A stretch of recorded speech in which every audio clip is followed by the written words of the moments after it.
I've left Pattaya, a place of both a huge sex industry and an orphanage, and I had the pleasure of seeing both.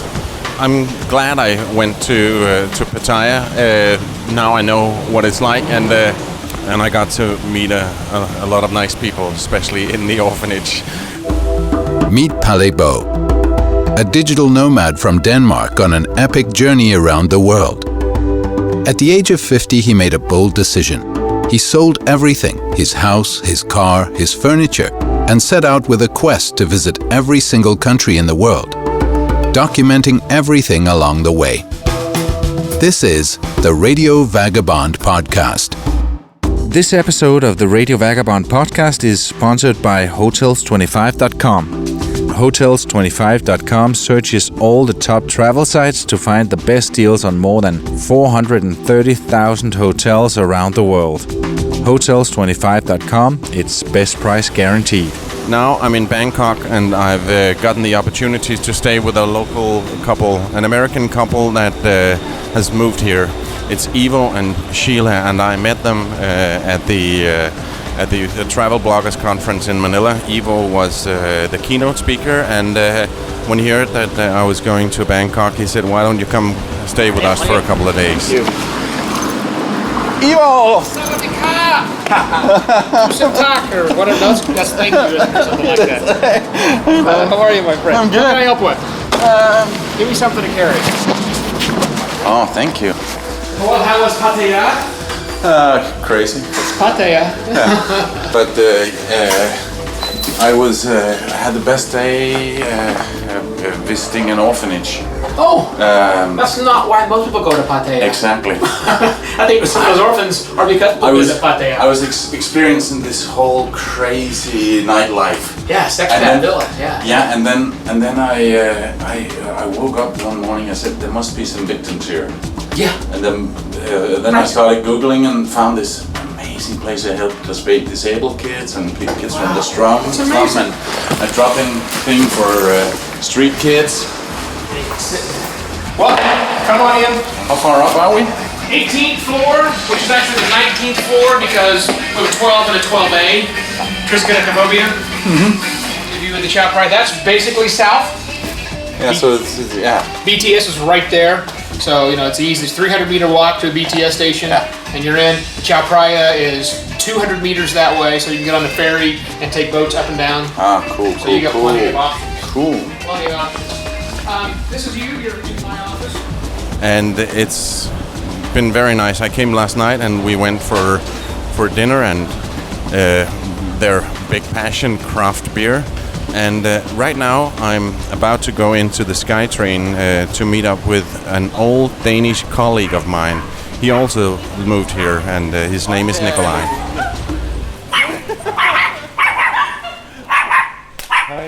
When I got to Nikolai's house, I noticed that he has 3 dogs.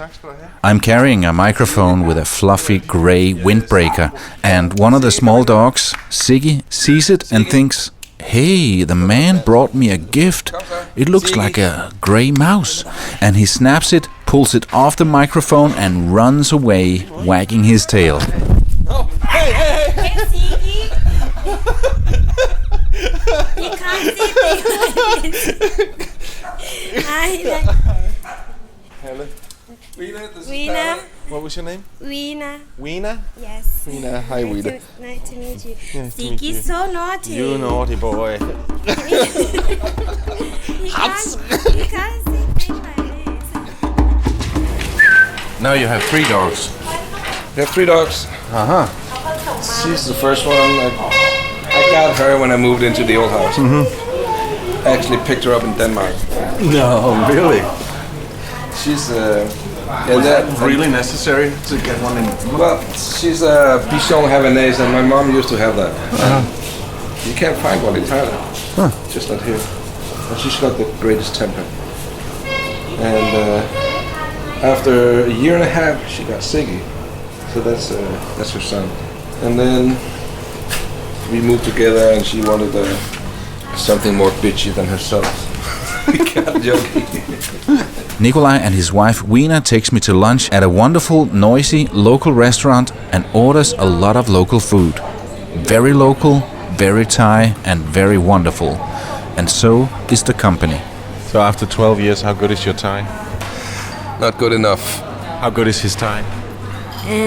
He speak with other people's quite good, but with me not really good. But you should be the teacher. I can't teach him. She speaks good English, that's the problem. Yeah, that's the problem.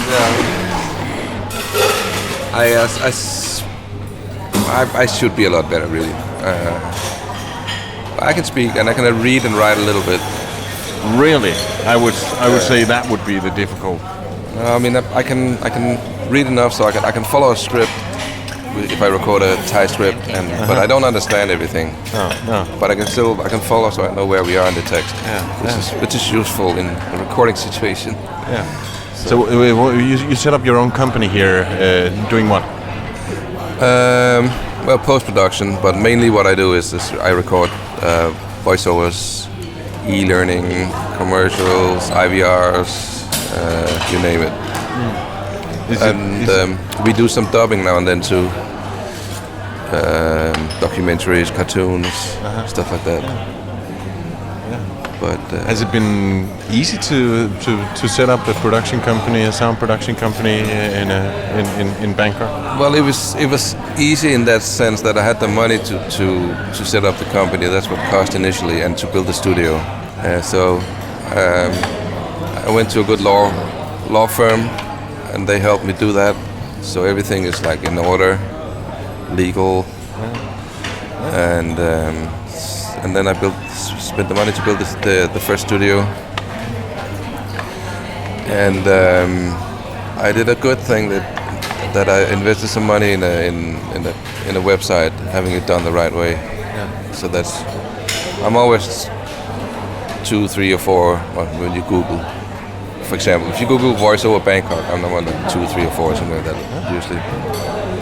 For a long period, I was the only one, really, and I was always number 1. There's a couple more companies now, but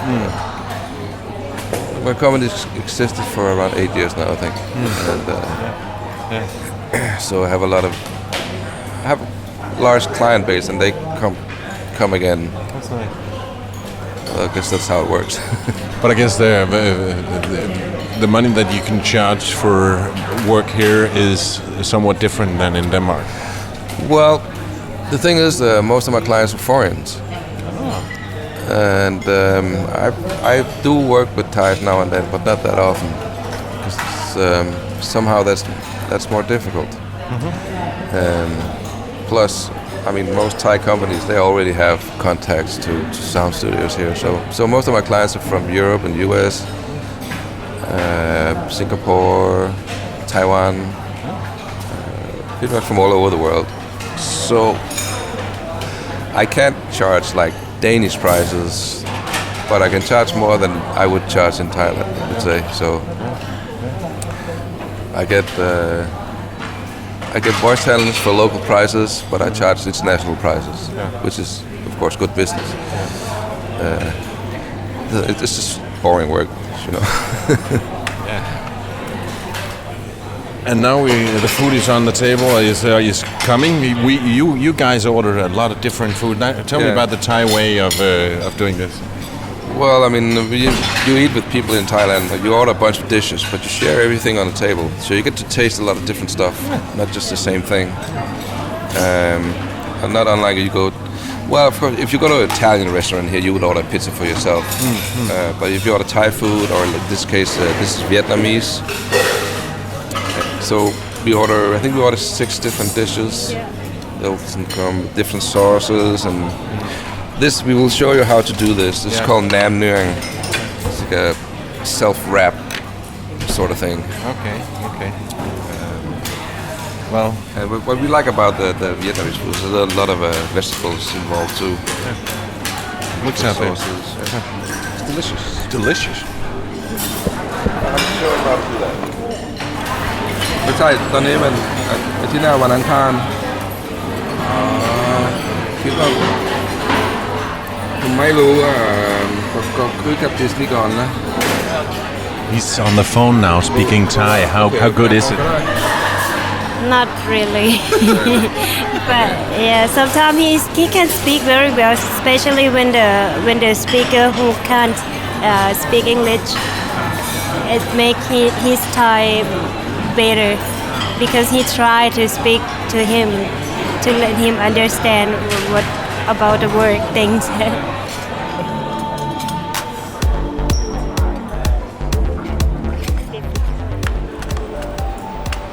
It's Saturday early afternoon and I'm here at the airport in Bangkok for a moment I've been waiting for a very, very long time. I've been on the road for 165 days.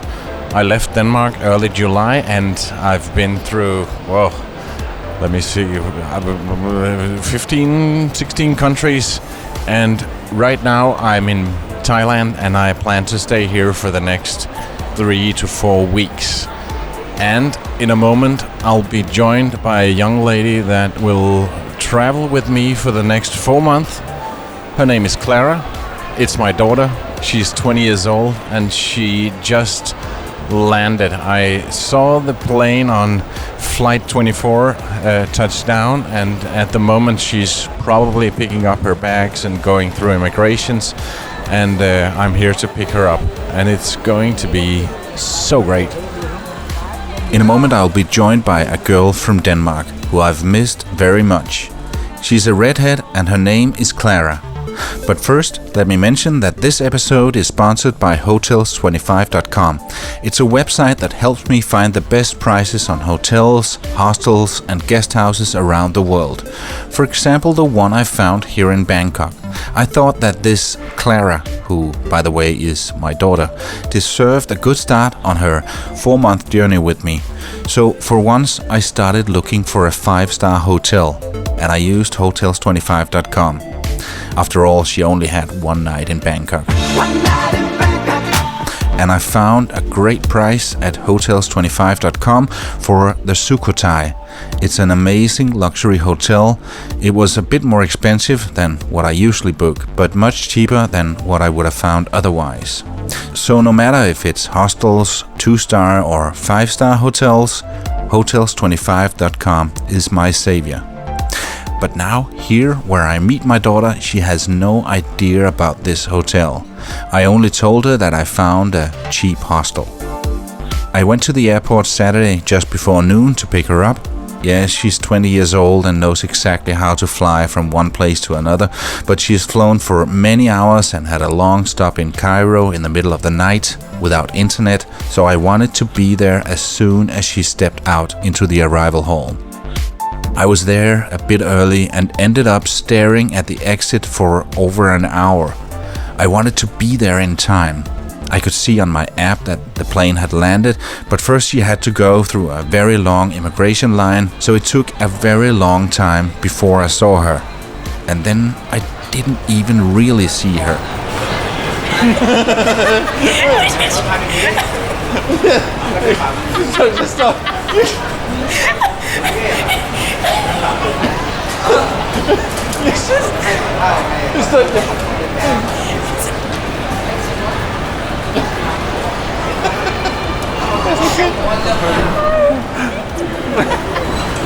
Welcome to Bangkok. Thank you. I don't know how it happened.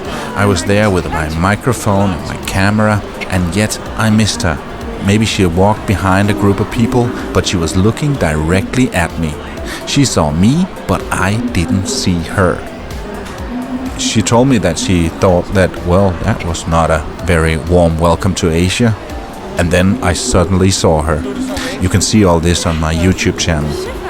We better speak English now. You're in Asia. Right, right. Yeah. Yeah.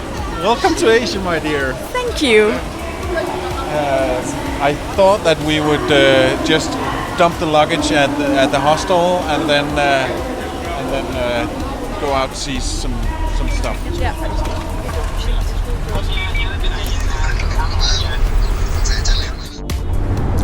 Clara, my dear, daughter. Now we're in the taxi on the way. I can tell you it's about 30 minutes drive. Sometimes if we get stuck in traffic, it's an hour. Traffic can be crazy here, and like, isn't that a thing you say about every place that isn't Denmark? Yeah, it was crazy in Manila, but it's also crazy here. And I was in a taxi yesterday, and at some point I just said I will stop here, and I walked faster than he could drive. So yeah. But tomorrow, as you know, we're going to Chiang Mai, and I decided that we should just spend one day so you can see a bit of Bangkok. And I got some plans where we can go today and tomorrow morning. And I've just rented a small, cheap hostel. I hope that's okay with you. That is completely fine. It's just for one day. Literally one night in Bangkok. But I'm sure you've used that joke a lot already. How did you know?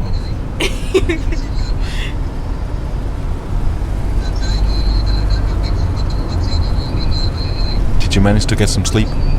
Yeah. Not on the first plane ride, but the second one I actually slept through almost all of it.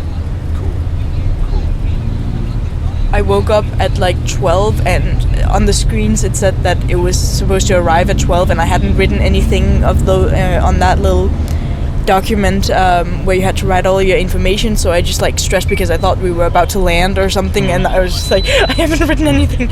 So you're ready to go clubbing tonight? No, in fact. Did anybody even say that? Is that... No, we're going to hear some music. Yeah. Look, there's a tuk-tuk.